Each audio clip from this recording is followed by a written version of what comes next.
আজকে যে কি বিপদে পড়লাম। হারান্দা এমন দিনে মারা গেল। হারান্দার তো আপন বলতে আর কেউই নেই, তাই আমাদের গ্রামের মানুষকেই যা বন্দোবস্ত করার করতে হবে। কিন্তু আমাদের হেতমপুর গোরস্থানে যে মৃতদেহ গড় দেয় সেই আব্দুল তো আজ বাড়ি গেছে। তাহলে কয়জন মিলে চলো ওই ডাকিনীতলার গোরস্থানের দিকেই যাই। কিন্তু জানোই তো আজকে শ্রাবণ মাসের প্রথম অমাবস্যা। সবই জানি, তবে হারান্দাকে তো আর এইভাবে ফেলে রাখা যাবে না। এরপর গ্রামের গোটা কয়েক লোক মিলে পরামর্শ করে বেশ কিছুটা ভয় নিয়েই হারানকে নিয়ে ডাকিনীতলার গোরস্থানের দিকে রওনা দিল।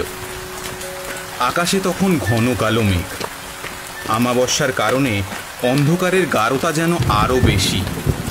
দুপাশের ধুধু মাঠ আর মাঝখানের কাঁচা রাস্তা ধরে মরার খাটিয়া মাথায় নিয়ে এগিয়ে চলেছে সবাই। দূরে জঙ্গল থেকে ভেসে আসছে জংলি পশুর আওয়াজ, আর সাথেই ঝিঝির শব্দ।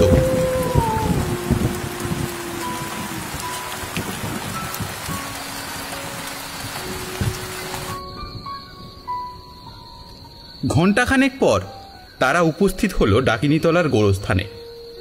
গোরস্থানের অবস্থা দেখলেই শরীরের ভেতরটা যেন কেমন একটা করে ওঠে। বাপরে, গোরস্থান তো বিশাল বড়। এই অন্ধকারে তো বোঝাই যাচ্ছে না এর শেষ কোথায়। আমাবস্যার অন্ধকারে মনে হয় এখনই কেউ কবর খুঁড়ে বেরিয়ে আসবে। আরে অত ভয় পেও না, কিছু হবে না। হারান্দাকে কবর দিয়েই তো আমরা ফিরে যাব। আমরা তো আর এখানে থাকবো না।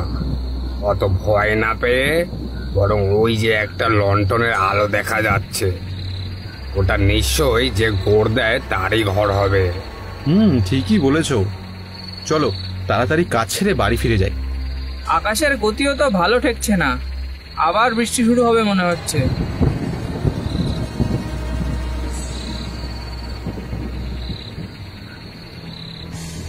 এমন সময় আকাশ জুড়ে বিদ্যুতের ঝলকানি খেলে গেল। সবাই সেই ঘরটির দিকে এগিয়ে চলল। ঘরটির কাছে গিয়ে, কেউ আছেন? তাড়াতাড়ি আসুন একবার। এক দুবার ডাকার পর আন্দাজ বছর ৬৫-র একটি লোক কাঠের দরজা খুলে জিজ্ঞাসু চোখে বেরিয়ে এলো। আপনারা আজকে এত রাতে এখানে কি করছেন? আমরা পাশের গ্রামের হেতমপুর থেকে আসছি। আমাদের গ্রামের গোরস্থানের আব্দুল ভাই আজ বাড়ি গেছে, তাই আমাদের এখানে আসতে হলো। তাড়াতাড়ি লাশটাকে নিয়ে ঘরের ভেতরে আসুন, আর আপনারাও বাইরে থাকবেন না। আজ শ্রাবণ মাসের প্রথম অমাবস্যা। এই গোরস্থান আজকের জন্য ভীষণ বিপদের। বয়স্ক লোকটি দরজা বন্ধ করার আগে বাইরের গাঢ় অন্ধকারের দিকে সচকিতে একবার তাকিয়ে দেখে নেয়। বাইরে তখন জোরে বৃষ্টি শুরু হয়েছে। কাল সূর্য ওঠার আগেই এই লাশটাকে কবর দেওয়া হবে। তাহলে সারা রাত লাশ কি এভাবেই থাকবে? কিন্তু এখন কবর দিতে অসুবিধা কোথায়? অসুবিধা অবশ্যই আছে, নইলে আর বলছি কেন। এখন এই লাশটাকে কবর দিতে গেলে আমরা কেউ আর বেঁচে ফিরব না। তার মানে? তার মানে এই যে শ্রাবণ মাসের প্রথম অমাবস্যার রাতে কবর থেকে পিশাচরা জেগে ওঠে দেহের সন্ধানে। মৃত দেহের কলিজা পেলে তাদের আয়ু আরও বেড়ে যায়, আর জীবিত মানুষরা যদি সামনে পড়ে তাহলে সে আর বেঁচে ফেরে না।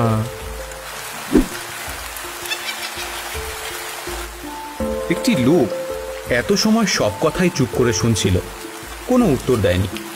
এখন বয়স্ক লোকটির পিশাচের কথা শুনতেই, আরে ধুত্তরি মশাই, কি সব পিচাস টিচাস কোথার থেকে পান এসব? যত সব আজগুবি কথাবার্তা। আমাদের গ্রামেও হয়েছে কিছু লোক, কোথা থেকে জোটে এসব? আপনি ওর কথায় কিছু মনে করবেন না, ও না বুঝেই এসব বলে ফেলেছে। বয়স্ক লোকটির চোখ দুটি যেন জ্বলে ওঠে। পিশাচ কখনোই মিথ্যা হতে পারে না। এই পৃথিবীর সৃষ্টির সাথেই তৈরি হয় অন্ধকার জগৎ, আর সেই অন্ধকার জগতের রাজাই হলো পিশাচ। এই আবার শুরু করলো রাজার গল্প। আরে মশাই, আপনি বলেন তো কবরটা কি করে দিতে হবে? হারানদাকে আজকে রাতের মধ্যেই কবরটা দিয়ে হেতমপুরে ফিরতে হবে। এমন সময় দূরে অন্ধকারের কোনো এক কবরের নিচ থেকে একটি বিকট শব্দ ভেসে এলো।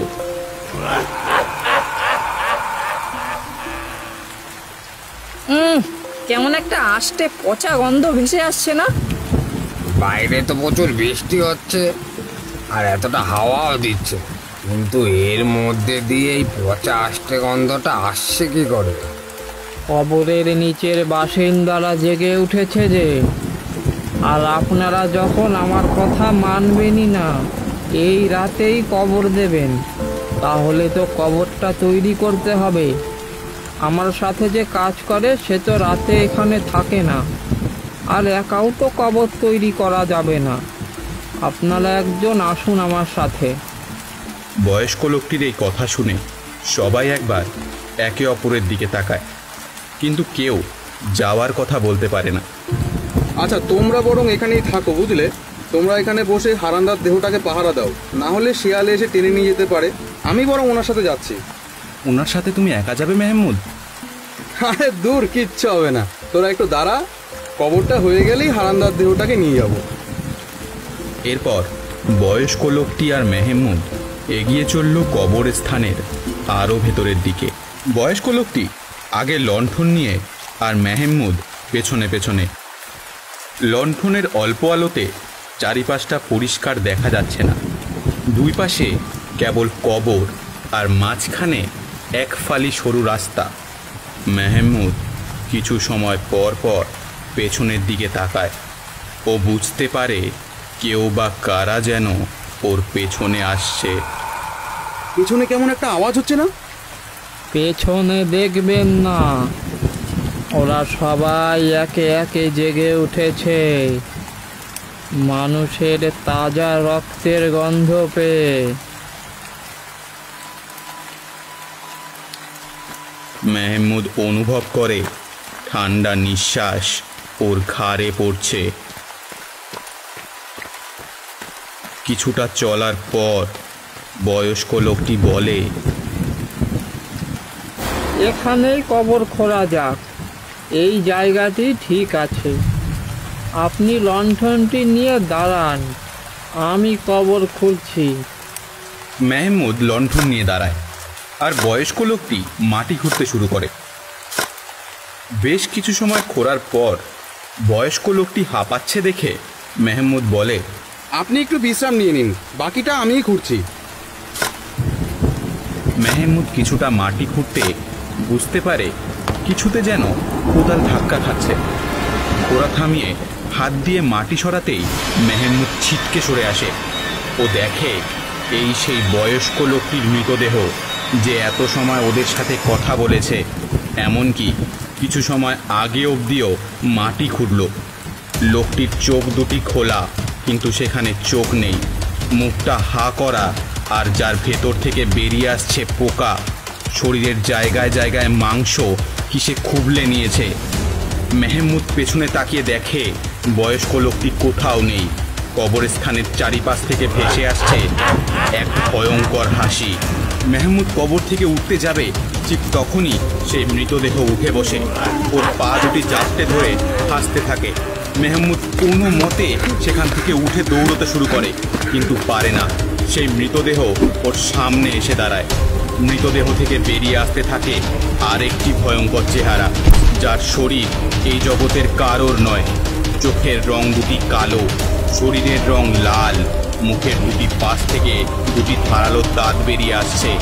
মাথা যেন ভেড়ার মতো, হাতে পায়ে লম্বা নখ, লোমশ শরীর।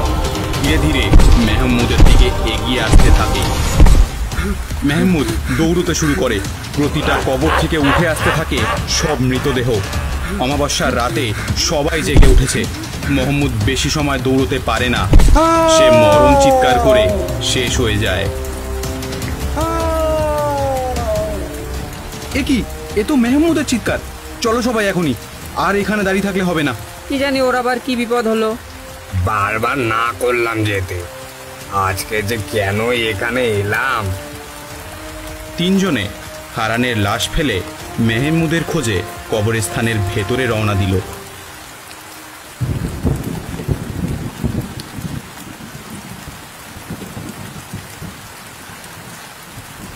ওই তো লণ্ঠনটা পড়ে আছে।